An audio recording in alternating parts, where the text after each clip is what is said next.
Online gaming ಮಸೂದೆಗೆ ಕಾನೂನು ಕಂಟಕ ಕರ್ನಾಟಕ ಹೈಕೋರ್ಟ್ನಲ್ಲಿ ವಿಚಾರಣೆ.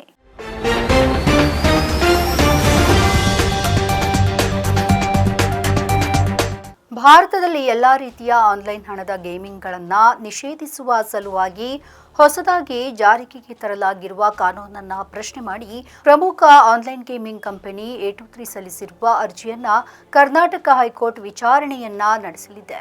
ಆಗಸ್ಟ್ 30ರಂದು ವಿಚಾರಣೆಯ ಹಿರಿಯ ವಕೀಲರಾದ ಆರ್ಎಂ ಸುಂದರಂ ಮತ್ತು ಧ್ಯಾನ ಚಿನ್ನಪ್ಪ ಅವರು ಅರ್ಜಿಯನ್ನ ತ್ವರಿತವಾಗಿ ವಿಚಾರಣೆ ಮಾಡಬೇಕು ಅಂತ ಅಭಿಪ್ರಾಯವನ್ನ ವ್ಯಕ್ತಪಡಿಸಿದ್ದಾರೆ. ಆಗಸ್ಟ್ 30ರಂದು ಕರ್ನಾಟಕ ಹೈಕೋರ್ಟ್ನಲ್ಲಿ ವಿಚಾರಣೆ ನಡೆಸಲಾಗುತ್ತೆ. ಇನ್ನು ಆಗಸ್ಟ್ 22ರಂದು ಮಸೂದೆ ರಾಷ್ಟ್ರಪತಿ ದ್ರೌಪದಿ ಮುರ್ಮು ಅವರು ಅನುಮೋದನೆಯನ್ನ ನೀಡಿದ್ದಾರೆ.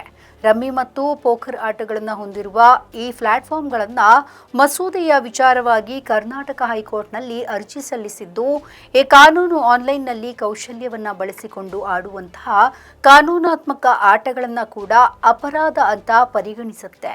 ಹೀಗಾಗಿ ವಿವಿಧ ಗೇಮಿಂಗ್ ಕಂಪನಿಗಳನ್ನು ರಾತ್ರೋರಾತ್ರಿ ಮುಚ್ಚಲು ಕಾರಣವಾಗುತ್ತೆ ಅಂತ ಅರ್ಜಿಯಲ್ಲಿ ಹೇಳಿದೆ. ಇನ್ನು ಈ ಆನ್ಲೈನ್ ಗೇಮಿಂಗ್ ಪ್ರಚಾರ ಮತ್ತು ನಿಯಂತ್ರಣ ಕಾನೂನು ಎಲ್ಲ ಆನ್ಲೈನ್ ಹಣ ಹಾಕಿ ಆಡುವಂತಹ ಗೇಮಿಂಗ್ ಸೇವೆಗಳನ್ನು ನಿಷೇಧ ಮಾಡುತ್ತೆ. ಈ ಆನ್ಲೈನ್ ಗೇಮಿಂಗ್ ಆ್ಯಪ್ಗಳ ಜಾಹೀರಾತು ಮಾಡಿದರೆ 2 ವರ್ಷಗಳವರೆಗೆ ಶಿಕ್ಷೆ ಹಾಗೆ 50 ಲಕ್ಷ ದಂಡವನ್ನು ವಿಧಿಸಲಾಗುತ್ತೆ.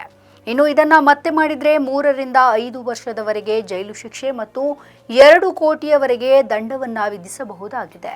ಹೀಗಾಗಿ ಈ ಕಾನೂನಿನ ಪ್ರಕಾರ ಆನ್ಲೈನ್ ಗೇಮ್ಗಳನ್ನು ಪ್ರೋತ್ಸಾಹ ನೀಡುವವರಿಗೆ 3 ವರ್ಷಗಳವರೆಗೆ ಜೈಲು ಶಿಕ್ಷೆ ಹಾಗೆ 1 ಕೋಟಿಯವರೆಗೆ ದಂಡವನ್ನು ವಿಧಿಸಲಾಗುತ್ತೆ.